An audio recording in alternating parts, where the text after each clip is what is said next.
She left me and our kids for a younger guy. Now she's jobless, homeless, and begging to come back. But what I said to her left her shaking.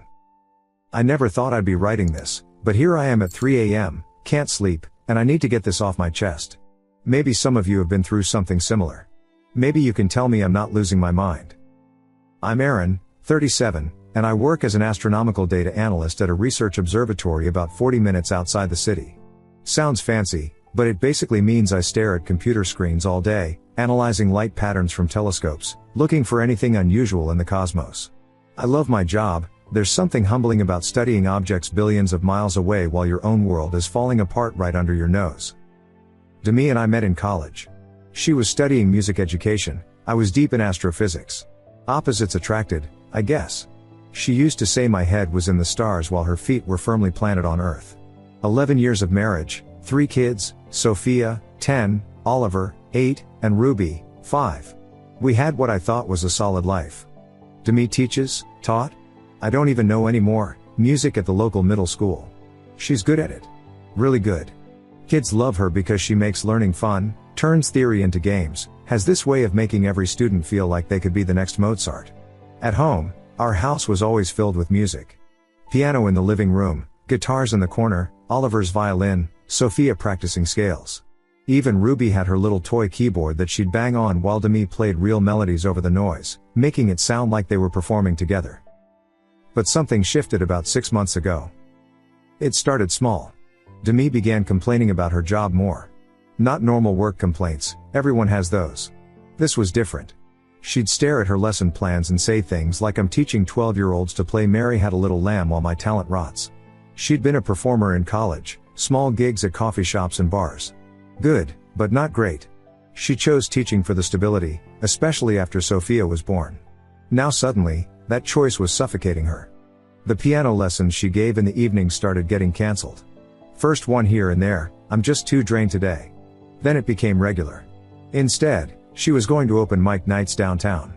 I need to remember who I am, she'd say, grabbing her guitar case. I supported it at first. Everyone needs an outlet, right? I'd handle bedtime, help with homework, make sure Ruby brushed her teeth. Demi would come home at midnight, eyes bright, talking about the real musicians she met, the authentic artists who weren't selling out to suburbia. Then came the wardrobe changes. Her teacher clothes, professional blazers and modest dresses, got shoved to the back of the closet. She started wearing flowing scarves, vintage band tees, ripped jeans to school. The principal called her in about dress code. She came home ranting about creative suppression and institutional imprisonment. Her phone was constantly buzzing. She'd smile at texts during dinner, excuse herself to take calls during the kids' bedtime stories. When I asked about it, she'd say it was about a collaborative opportunity or networking with other artists. She started a separate Instagram account, Demi Unchained, where she posted videos of herself playing guitar with captions about breaking free from societal expectations and rediscovering her authentic self. 2 weeks ago, we had the conversation that, looking back, should have been my wake-up call. I was in the kitchen, helping Oliver with his solar system project while Ruby colored at the table. Demi walked in, saw us there, a normal family evening, and just stood in the doorway with this look of disgust. Don't you ever feel like we're just existing? She said. What do you mean? I asked, hot gluing Jupiter to the poster board. This. She gestured around. Homework. Dinner. Bath time. Bed. Repeat. I had dreams, Aaron. I was going places. You are going places. You're shaping young minds. You have students who adore you. I teach middle schoolers how to play the recorder. She was almost yelling. Ruby looked up from her coloring. I had talent. I had potential. And now I'm dying in this beige suburb, teaching scales to kids who don't even want to be there. Mommy, I want to be there, Ruby said quietly. I love when you teach me piano. Demi looked at Ruby, and for a second, I saw something cold in her eyes. That's sweet, baby, she said, but her voice was flat. Then she walked out. I suggested couples therapy the next day. She laughed. Actually laughed. Therapy? So someone can tell me it's normal to feel dead inside? That I should be grateful for my prison? No, thanks. Last Thursday, I was at work late. We'd received data from the Keck Observatory about a potential exoplanet, and I was deep in analysis. Lost track of time, occupational hazard when you're studying objects light years away. Got home around 10 p.m. My mom had picked up the kids from school and kept them for dinner, something she'd been doing more often lately since Demi had become unreliable. Mom's words, not mine. The house was quiet.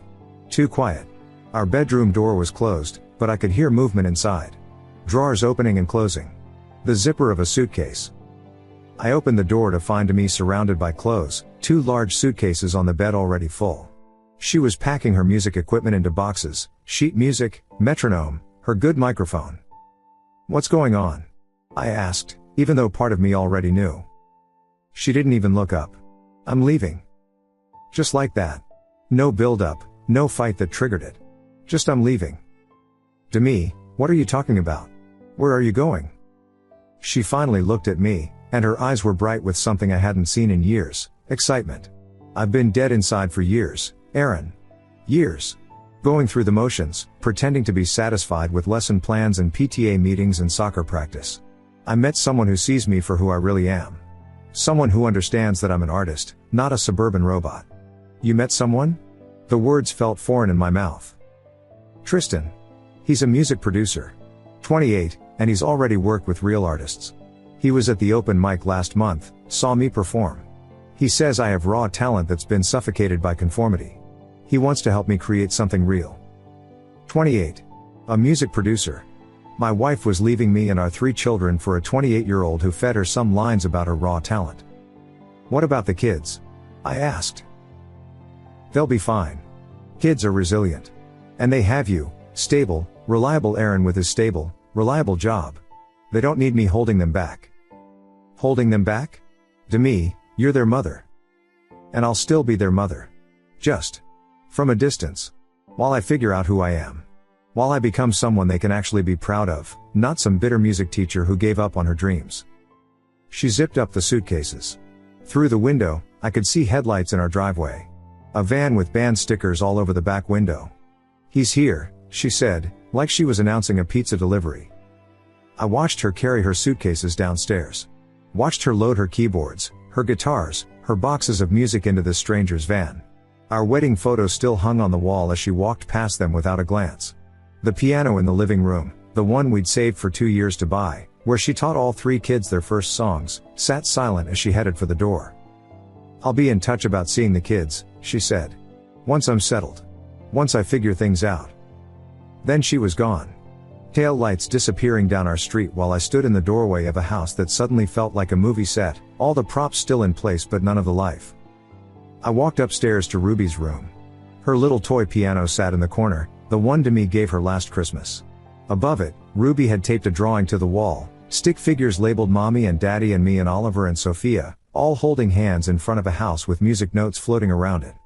I sat on Ruby's tiny bed, staring at that drawing, trying to figure out how I was going to explain to my 5-year-old that Mommy wasn't coming home. I didn't sleep that night. Kept checking my phone, expecting a text saying it was all a mistake. That she was coming back. Nothing. Just the house creaking in ways I'd never noticed before, probably because Demi's piano practice usually covered the silence. At 6 a.m., I called in sick to work, first time in 3 years. My supervisor understood when I said family emergency. Then I drove to my mom's to pick up the kids. The whole drive, I practiced what I'd say. Nothing sounded right. Mom opened the door before I knocked. One look at my face and she knew. "Oh, Aaron," she said, pulling me into a hug. "The kids are eating breakfast. Take your time." They were at her kitchen table, Sophia reading while eating cereal, Oliver building something with his toast, Ruby singing softly to herself. Normal morning. Last normal morning. "Dad." Ruby jumped up. "Grandma made pancakes. Why are you here? Is Mommy in the car?" That's when Sophia looked up from her book. "She's too smart, that one. Sees everything. Dad, what's wrong?" I sat down at the table. Oliver stopped playing with his food. Even Ruby went quiet. "Mom needs some time to work on her music," I said. The words felt like sand in my mouth. "She's going to be staying somewhere else for a while." "Where?" Oliver asked. "With a friend who's helping her with her music career." Sophia's eyes narrowed. "What friend?"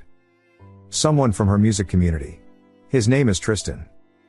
"When is she coming back?" Ruby asked. "I don't know, sweetheart." Ruby's bottom lip started trembling. But she's supposed to teach me twinkle twinkle with both hands. She promised. Oliver pushed his plate away. Is she leaving because of us? No. Absolutely not. This has nothing to do with you guys. Sophia stood up abruptly. I need to use the bathroom. She walked out, but I heard her footsteps go to the guest room instead. The door closed firmly. Mom helped me get them in the car. Ruby cried the whole way home. Oliver stared out the window. Sophia sat with her arms crossed, jaw clenched. When we pulled into our driveway, Oliver said, "Her car's gone." Yeah, buddy. So it's real. The first few days were hell. Ruby woke up every night asking for mommy. Oliver started having trouble at school. His teacher called saying he'd been distracted and emotionally volatile. Sophia threw herself into homework and wouldn't talk about it at all. When I tried, she'd say, "I have a test tomorrow," and lock her door. 3 days after she left, I was making dinner, badly, when Sophia walked in with her phone. "You need to see this," she said. Demi's new Instagram. A video of her in what looked like a professional recording studio, playing guitar and singing. Tristan visible in the background at a mixing board. The caption, "Finally living my truth," butterfly emoji, sparkles emoji, 3 days of pure creative energy with a Tristan beats. This is what freedom sounds like. Hashtag artistic awakening, hashtag no more cages, hashtag music is life. 3 days. While Ruby cried herself to sleep. While Oliver had a panic attack in the school bathroom. While I burned grilled cheese and tried to figure out how to do Ruby's hair for picture day. Don't show the others, I told Sophia. I'm not stupid, she said, then walked away. The financial hit came next. I checked our joint savings to transfer money for groceries, cleaned out. $8,000 gone. The summer camp money she'd been paid in advance by the school? Gone. Our shared credit card? Maxed out on charges from Guitar Center, recording equipment, and something called Vintage Vinyl Paradise. I made an appointment with a family lawyer the next week. Camille, a woman who looked like she'd seen every type of broken marriage possible. She wants weekends, Camille said, reading Demi's filing. Every other weekend, actually. Says she needs time to establish her new career path before taking on more parenting responsibilities. She's their mother. Not according to this. According to this, she's an artist who needs space to grow. Camille's voice was professionally neutral, but her eyes showed disgust. Document everything. Every missed call, every social media post during what should be parenting time, every expense. We're going for full custody. 2 weeks turned into a month. Demi texted occasionally, always about logistics, never asking how the kids were actually doing. Can I get them Saturday instead of Friday?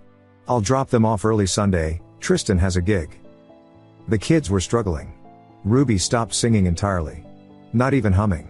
Oliver quit violin, said it sounded angry now. Sophia's piano recital was coming up, and she refused to practice. What's the point? She said when I asked. Music makes people leave. I found Oliver crying in his room one night, holding his violin. I thought if I got really good, she'd come back, he said. But I hate it now. It sounds like her. Started taking them to therapy. Dr. Rodriguez, who specialized in family trauma. The bills added up fast, but what else could I do? Ruby drew pictures in therapy, houses with no roofs, families with one figure scribbled out. Oliver talked about his angry feelings. Sophia refused to engage at first, then one day exploded about how selfish and fake her mother was. 6 weeks after she left, Demi's first official custody weekend arrived. She showed up 2 hours late. No apology, just traffic was awful, and we were in the studio until 4 a.m. You know how it is. No, I didn't know how it was. She looked different. Hair dyed darker, multiple new ear piercings, wearing clothes that seemed calculated to look artsy, ripped band tee, paint-splattered jeans that had never seen actual paint. Tristan waited in his van, didn't even come to the door. The kids were excited but nervous. Ruby had packed her favorite stuffed animals. Oliver brought his handheld game. Sophia had a book, already armoring herself with indifference. Be good for mom, I said, even though the words tasted bitter. Sunday morning, 10 a.m., 4 hours early, she brought them back. Tristan got a last-minute opening at this amazing venue in the city, she explained. You understand? Ruby was crying. Oliver looked exhausted. Sophia walked past me straight to her room and slammed the door. Ruby wouldn't stop crying about her stuffed elephant, Demi said, annoyed. And Oliver kept asking when we were going home. It was honestly exhausting. They're not adjusting well to change. They're not adjusting well? I wanted to scream. Instead, I said, they're kids who miss their mom. I'm literally right here. No, you're literally leaving. Again. She rolled her eyes. Don't be dramatic, Aaron. I'll see them in 2 weeks. After she left, I found Oliver sitting on the couch, game turned off. She doesn't have any food at her place, he said. Just wine and cereal. Tristan said kids are expensive and she laughed. Ruby hadn't let go of my leg since she walked in. Daddy, her new house doesn't smell like home. That night, after they were asleep, I sat at my computer to work on some telescope data. Needed the distraction. But I kept checking social media. Mistake. Demi had posted a video from the venue. Her performing on stage, maybe 30 people in the audience. The caption, living my best child-free weekend life. Thank you Tristan Beats for showing me what real support looks like. Hashtag freedom feels good, hashtag artist life, hashtag no regrets. Child-free weekend life. During her custody time. I screenshot everything. Added it to the growing folder Camille had asked me to maintain. Then I heard footsteps. Sophia stood in my office doorway, holding her phone. Her face was streaked with tears. I saw it too, she said. The post. I held out my arms and, for the first time since Demi left, my 10-year-old daughter collapsed against me, sobbing. Why doesn't she want us, Dad? She asked. What did we do wrong? Nothing. You did absolutely nothing wrong. Then why? I didn't have an answer. How do you explain to a child that sometimes parents choose themselves over everyone else? That sometimes love isn't enough to make someone stay? Sophia cried herself out, then went back to bed. I sat in my office, staring at the folder of screenshots, wondering how someone could throw away 3 amazing kids for 30 people in a dive bar and an Instagram fantasy. My phone buzzed. A text from an unknown number. I opened it. It was a photo. Demi and Tristan at what looked like a party. She was sitting on his lap, both of them clearly drunk, her wedding ring nowhere to be seen. Some other woman had sent it with a message, thought you should know what your wife is up to. She's been all over Tristan at every industry event. It's embarrassing. I stared at that photo for a long time, then added it to the folder. 18 months. That's how long it's been since Demi walked out that door with her suitcases and her delusions. 18 months of single parenting, therapy sessions, and slowly watching my kids heal from wounds their mother inflicted. But here's the thing about time, it has this way of revealing truth. And the truth was, we were actually doing okay. Better than okay. I got promoted to senior analyst after my work on the Koi-5ab exoplanet data helped confirm a decades-old hypothesis about multi-star systems. Turns out when you're not waiting up for someone who may or may not come home, you can focus better on transit photometry. The raise meant I could afford to keep the house and pay for the kids' therapy without draining my retirement. The kids had found the rhythm too. Ruby started singing again, not the same way, but different. She'd make up songs about stars and planets, asking me to check if her lyrics were scientifically accurate. Oliver picked up coding instead of violin, said he liked that computers did what you told them to, unlike people. Sophia threw herself into science, won the district science fair with a project on light pollution's effect on astronomical observation. She'd help me with my work sometimes, double-checking calculations. We'd replace the piano with a telescope in the living room. Friday nights became stargazing nights. We'd drive out to the hills, away from the city lights, and I'd teach them constellations. Ruby called them space connect the dots. It was our thing, untainted by memories of Demi. The divorce had been finalized 6 months ago. Full custody to me. Demi had to pay child support, $800 a month she never sent. Her teaching career was over, the school district had sued her for breach of contract and won. She was blacklisted from every public school in the county. Camille had done her job well. Demi's visits had become sporadic, then rare, then non-existent. The last time she'd seen the kids was 4 months ago.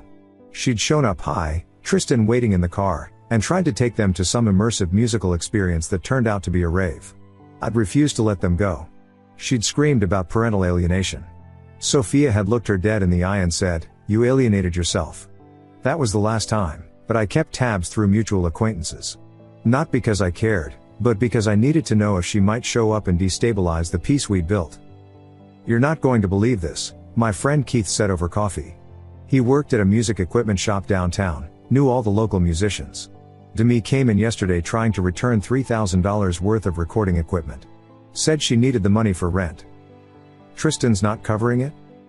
Word is, Tristan's parents found out he's been living off their money, not actually producing anything. They gave him an ultimatum: get a real job or get cut off. He's been trying to dump Demi for months, but she won't leave the apartment. I stirred my coffee, feeling nothing. Not satisfaction, not pity. Just nothing. A week later, more news trickled in. The principal from Demi's old school called me. Professionally, she couldn't gossip, but personally, she thought I should know Demi had applied for her old position. I'm not supposed to tell you this, she said, but she listed you as a reference. Said you'd vouch for her character and work ethic. I laughed. Actually laughed. She abandoned 30 students mid-semester. She traumatized kids who loved her. What work ethic? That's what I thought. We've also heard from other districts. She's applied everywhere. No one will touch her. The kids didn't know any of this. They'd stopped asking about their mother. Ruby occasionally said something like, "Remember when mommy used to?" But Oliver would change the subject. Sophia never mentioned her at all. Then came the school incident that changed everything. Sophia's spring concert. She'd been chosen for a solo, not piano, but vocals. She'd inherited Demi's voice, though she rarely used it. The music teacher had convinced her to try. "You'll come, right, Dad?" she'd ask nervously. Wouldn't miss it for the world. The morning of the concert, Demi texted me for the first time in months, heard about Sophia's solo. "I want to be there. It's important I support her music." I showed Sophia the text. Her face went cold. "Tell her if she comes, I'm not performing." "Are you sure?" "She doesn't get to pretend to care now." "Tell her exactly what I said."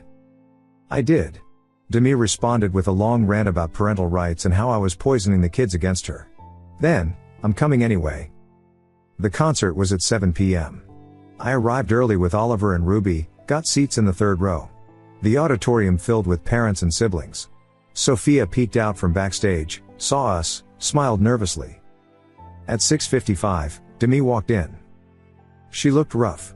Hair greasy and pulled back, clothes wrinkled, makeup attempting to cover exhaustion. She spotted us, started walking over. "That's Mommy," Ruby whispered, shrinking into her seat. "I know. It's okay." Demi reached us. "Move over. I want to sit with my children." "These seats are taken," I said calmly. "By who?" "By the people who've been here for every concert, every practice, every moment for the past 18 months. Parents were starting to stare. Demi's voice got louder. "They're my kids too." "Then where were you for Ruby's kindergarten graduation? Oliver's coding competition? Sophia's science fair?" "I was building my career." "What career? The one that doesn't exist? The studio time that produced nothing? The gigs at dive bars for drink tickets?" Her face went red. She opened her mouth to respond, but then the lights dimmed. She had to find another seat, ended up in the back corner. Sophia performed beautifully. Her voice was clear, confident, nothing like the broken child from 18 months ago. When she finished, the auditorium erupted in applause. She found us in the crowd, smiled, took her bow. After the concert, we waited in the lobby. Sophia ran out, still in her concert dress, glowing with pride. Oliver high-fived her. Ruby hugged her legs. "You were amazing," I said. "Did she leave?" Sophia asked. I looked around. Demi was near the exit, on her phone. She looked up, saw us, started walking over. "Sophia, honey, you were wonderful," she gushed, reaching out for a hug. Sophia stepped back. "Thank you for coming. You can go now." "I thought we could get ice cream. Celebrate." "We already have plans. With Dad." "Sophia, I'm your mother." "No. You're the woman who gave birth to me. Dad is my parent. Dad and Oliver and Ruby, they're my family. You're just someone who used to live in our house." Demi's mouth opened and closed like a fish. Other parents were pretending not to watch. "You don't mean that," Demi said weakly. "I do. And stop posting about being a mother on Instagram. It's embarrassing. Everyone knows you abandoned us." Sophia took Ruby's hand, nodded to Oliver, and they walked toward the exit. I followed, leaving Demi standing alone in the lobby. In the car, Sophia broke down. "Did I do the right thing?" "You stood up for yourself. That's always the right thing. She looked so pathetic. That's not your responsibility. We got ice cream. Posted a photo of the four of us with our cones. Hashtag family night, hashtag proud dad, hashtag concert celebration. Petty? Maybe. But it felt good. 3 days later, Keith texted me, "Dude, you need to hear this. Tristan kicked me out. His parents threatened to press charges for the credit card she maxed out in his name. She's been couch surfing for a week." I felt a twist in my stomach. Not sympathy. More like anticipation. Like watching a timer count down and knowing exactly when it'll hit 0. That evening, while I was helping Ruby with her reading, my phone rang. Unknown number. Hello? Silence. Then, slurred, "Aaron?" To me. Drunk. "What do you want?" I messed up. I messed up so bad. The music thing. It was all fake. Tristan was using me. I lost everything. My job, my reputation, my kids. You didn't lose them. You threw them away. I need to come home. This isn't your home anymore. Please. Just to talk. Please. I hung up. Blocked the number. But I knew this wasn't over. 18 months of building a new life, and I could feel her circling back like a dying star's last gravitational pull before it collapses completely. My phone buzzed. Different number. A text, "I'm going to come by tomorrow. We need to talk about the kids. About us. I know I can fix this." I looked at my kids, Ruby practicing her reading, Oliver coding at his laptop, Sophia working on homework, all of them finally peaceful, finally stable. Over my dead body was she going to disrupt this again? But somehow, I knew tomorrow was going to be the day everything came to a head. I didn't tell the kids about the text. Kept the morning normal, breakfast, getting ready for school, Ruby insisting on wearing mismatched socks because they were more interesting. Dropped them off, went to work, but couldn't focus on the gamma ray burst data in front of me. My colleague noticed. "You good, Aaron? You've been staring at the same spectrograph for 20 minutes. Just thinking." I left work early, wanted to be home before the kids. Whatever was coming, they didn't need to see it. Called my mom, asked if she could pick them up from school and keep them for dinner. "Just in case," I said. "In case of what?" "Demi's been texting. She's spiraling. I'll keep them as late as you need." The afternoon dragged. I tried to work from home, but kept checking the windows. Every car that passed made me tense. At 7 p.m., nothing. Maybe she'd changed her mind. Maybe she'd found another couch to crash on, another person to manipulate. At 9 p.m., the kids were home, homework done, getting ready for bed. Ruby was in her pajamas, asking me to check under the bed for monsters, our nightly ritual. "No monsters," I reported. "You sure? Sometimes they hide really good." "I'm sure. Dad's got special monster detecting equipment from the observatory." She giggled. "That's silly." The doorbell rang. Ruby's eyes went wide. We never had visitors this late. Oliver emerged from his room. Sophia appeared at the top of the stairs. "Stay here," I told them. But they followed anyway. They knew. Somehow, they all knew. I opened the door, and there she was. Demi looked destroyed. Hair unwashed, matted in places. Makeup from maybe days ago smeared under her eyes. She was wearing the same band t-shirt I'd seen in social media posts from Tristan's gigs, now stained and wrinkled. She had a garbage bag, literally a black garbage bag, with what I assumed were her belongings. "Hi," she said, and her voice cracked. "What do you want, Demi?" Her eyes found the kids behind me. Ruby hid behind my leg. Oliver's face hardened into an expression no 8-year-old should have. Sophia crossed her arms. "My babies," Demi whispered, and tears started rolling down her face. "I missed you so much." "You missed us?" Sophia's voice was ice. "You missed us while you were posting beach selfies? While you were at music festivals during your custody weekends? While you were sitting on Tristan's lap at parties?" Demi flinched. "Sophia, why are you here?" Sophia demanded. Demi's legs seemed to give out. She literally fell to her knees on our porch, the garbage bag dropping beside her. "I lost everything. Tristan threw me out. Said I was too old, too expensive, too much drama. My career. There was no career. It was all lies. I can't get a teaching job anywhere. I've been sleeping in my car but it got repossessed yesterday. I have nowhere to go. And you thought you'd just come here? I asked. This is my home. No. This was your home.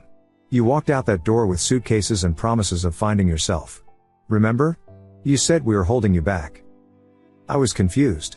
I was having some kind of crisis. For 18 months?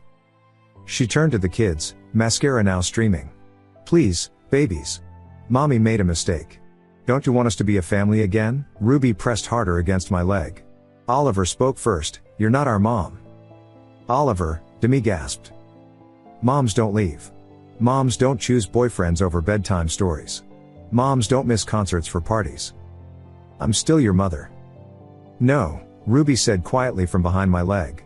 Daddy is mommy and daddy. You're just the lady who makes us sad. Demi made this wounded animal sound.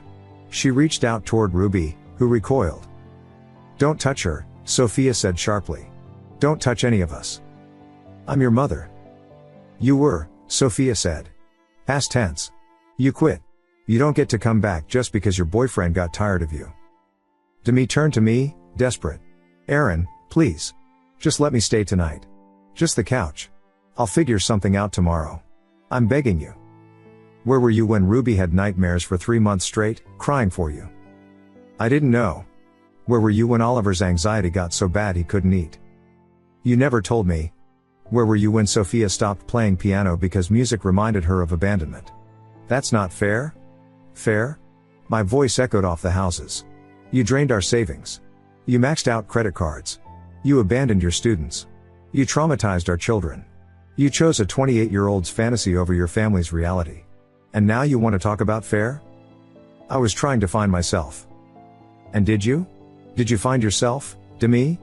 Because from where I'm standing, you lost everything real while chasing something that never existed. She was sobbing now, ugly crying on our porch. The neighbors were definitely watching. Mrs. Patterson across the street had her curtains pulled back. I know I messed up, Demi wailed. But I'm still their mother. They need me. No, I said, and my voice was calm now. They needed you 18 months ago. They needed you 6 months ago.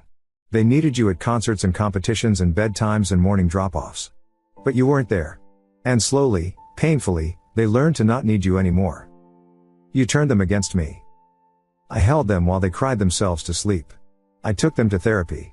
I answered their questions about why mommy loved music more than them. I didn't turn them against you. You did that yourself with every Instagram post, every missed weekend, every broken promise. She tried to stand but stumbled. Where am I supposed to go? I don't know, and I don't care. Maybe Tristan's couch. Maybe one of those authentic artists you met. Maybe your parents, if they'll have you. My parents said I made my bed. Then I guess you'll have to lie in it. Just not here. Not in this house. Not near these kids. I'll take you to court. I have rights. With what money? With what lawyer? You owe $14,400 in back child support. You're in contempt of court for missing 3 custody hearings. You have documented abandonment. Please, take me to court. Camille would love another crack at you. She looked past me at the kids one more time. Please. Just tell me you forgive me. Just tell me you still love me. Silence. Oliver turned and walked back to his room. Ruby whispered, I want to go to bed now, and I nodded for her to go. Sophia stayed. Stared at her mother. I'll tell you what you told us 18 months ago, kids are resilient. You'll be fine. Then she turned and walked upstairs. Demi sat on the porch, defeated. You're really going to leave me out here? With nothing? You left us with less. At least you're an adult who chose this. They were children who didn't. I started to close the door. Aaron, wait. She was desperate now. Remember when we met?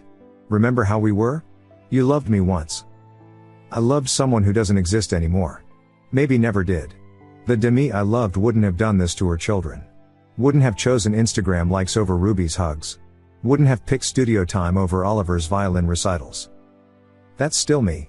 I'm still in here. No. You're something else now. A dead star, still visible but the light's already gone. The real Demi, if she ever existed, died 18 months ago when she walked out that door. You're just the afterimage. I closed the door. Locked it. Through the window, I could see her sitting on the porch. She pounded on the door a few times, weakly. Begged. Cried. The motion sensor light eventually turned off, leaving her in darkness. An hour later, I checked again. She was gone. Sophia came back downstairs. Is she gone? Yeah. For good? I think so. She hugged me. Thanks for protecting us, Dad. Always. Can we look at Saturn tomorrow night? If it's clear? Sure. We can set up the telescope after dinner. She went to bed. I checked on Ruby, asleep, clutching her stuffed elephant. Oliver was reading with a flashlight. You okay, buddy? Dad? Did we do the right thing? What do you think? I think sometimes people break things so bad they can't be fixed. And that's not our fault. You're pretty smart for 8. 9 next month. Right. 9. 6 months later now, and life is good. Really good. The kids are thriving. Ruby sings constantly, songs about planets and stars and adventures in space. Oliver's teaching himself Python, wants to help with my data analysis. Sophia got accepted to an advanced science program for middle schoolers. Last week, I got a notification on my phone. Demi sent a payment request through an app. Message, for old time's sake? I just need enough for food. Sophia saw it while we were having breakfast. Block her, Dad, she said simply. We're looking at something actually beautiful here. She was right. We were eating pancakes I'd finally learned to make properly. Ruby was syrup covered and giggling. Oliver was explaining some coding concept to his sisters. Morning light streaming through windows. An actual family. I blocked her. Then I deleted the app entirely. We don't need that door anymore.